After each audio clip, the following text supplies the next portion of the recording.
Today we're going to tier list every single different type of survivor in Dead by Daylight. From the newbies to the gen rushers to the flashlight savers to the Giga Chads out there and everything else in between. You are in for a treat as we tier list every different survivor in Dead by Daylight. To start things off, we have the newbie. Welcome to Dead by Daylight. You just picked this game up because it seemed cool. You've been playing for about a week or two, and honestly, watching you play the game is honestly like watching an undiscovered species on the Discovery Channel. It is fascinating for veteran players to see how your brain works and to see the things you do in a trial. You're probably very timid and afraid of the killer.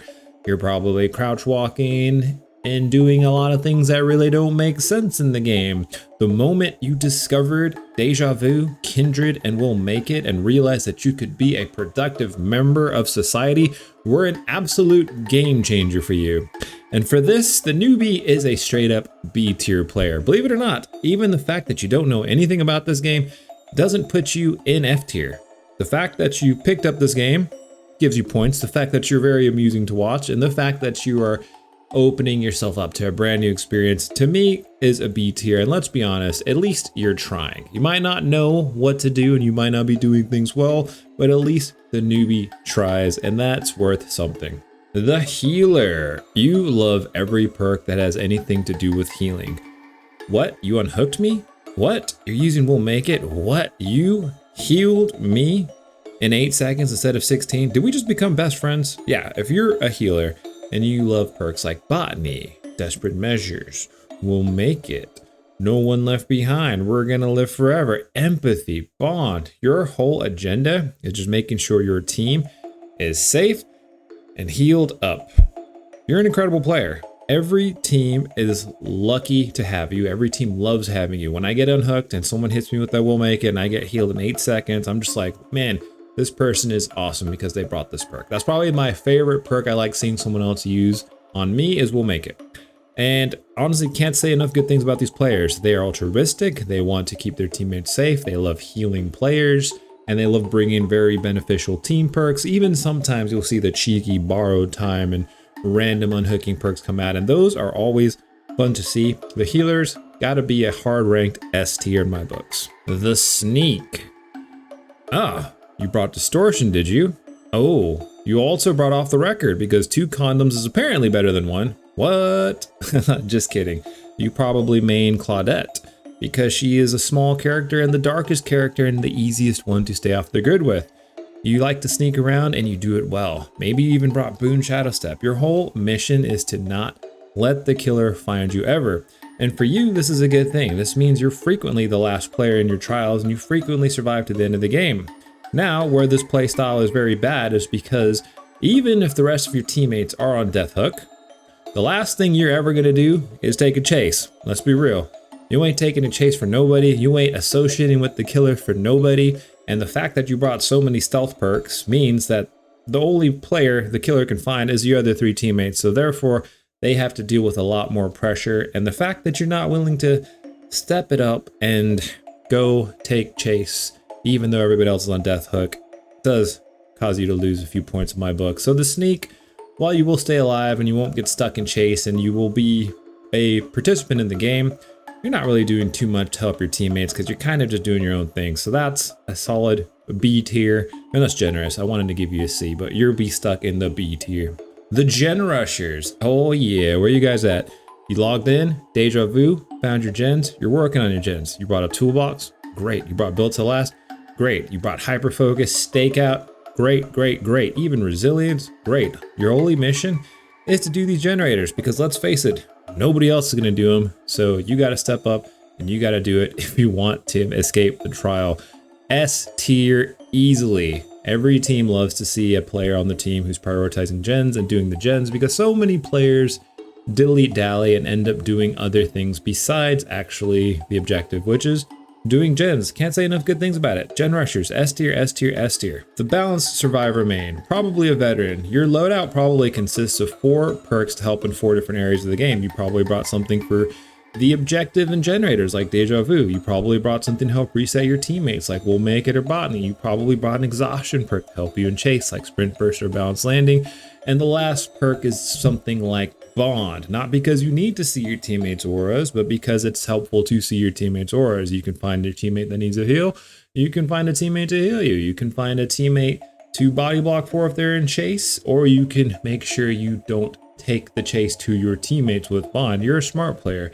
You use very balanced perks.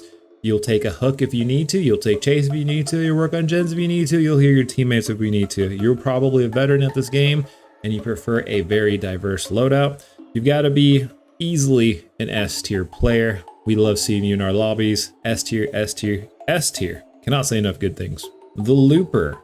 Let's be real. You probably just watch the professional people on YouTube. JRM, Aaron, maybe even Odstarva. Who knows?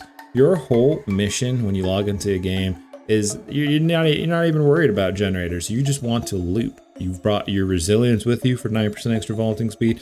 You brought windows of opportunity. The other two perks in your loadout do not even matter. You're probably a YouTuber. You're probably a content creator. You're probably trying to make videos to post out there. You're probably streaming. You're probably a TTV, or this stuff goes to your head. You're a little bit arrogant. What's a gen? You don't know. You're never going to touch again. You're only here to loop. And you know what?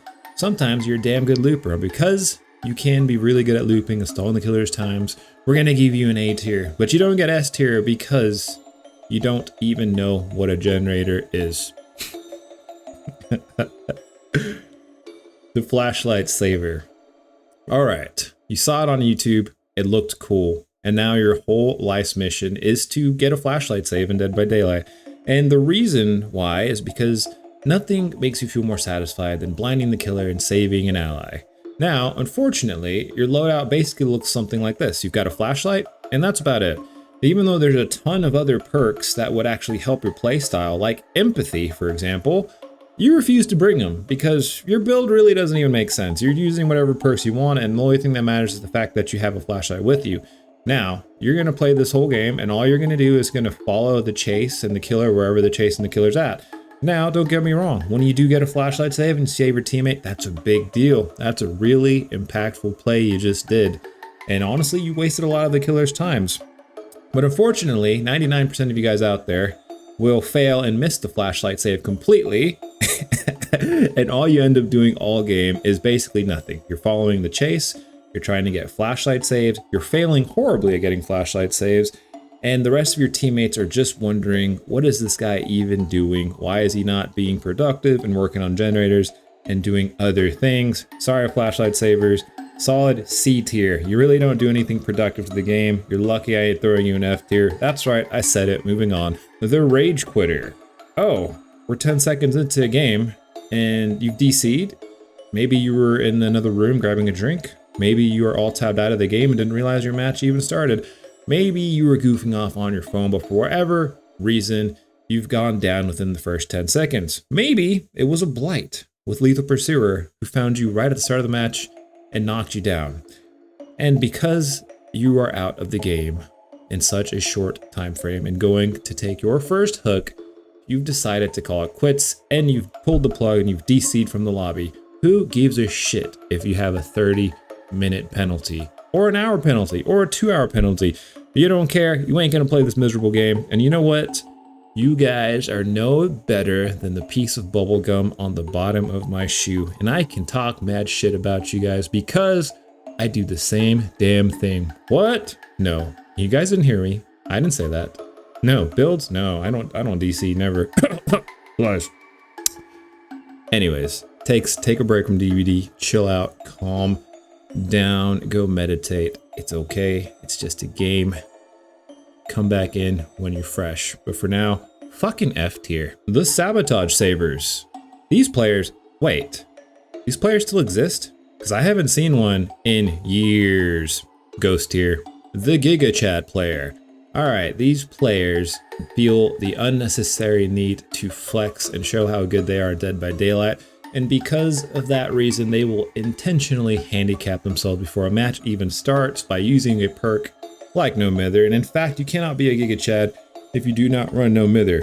They would combo it with beautiful perks like Resilience, Iron Will, Tenacity, perks that benefit when you're injured, and when Made for This got nerfed, you probably broke your computer and flipped your table and got triggered beyond belief, because why would they nerf a perk that works so well in your build that makes you limited?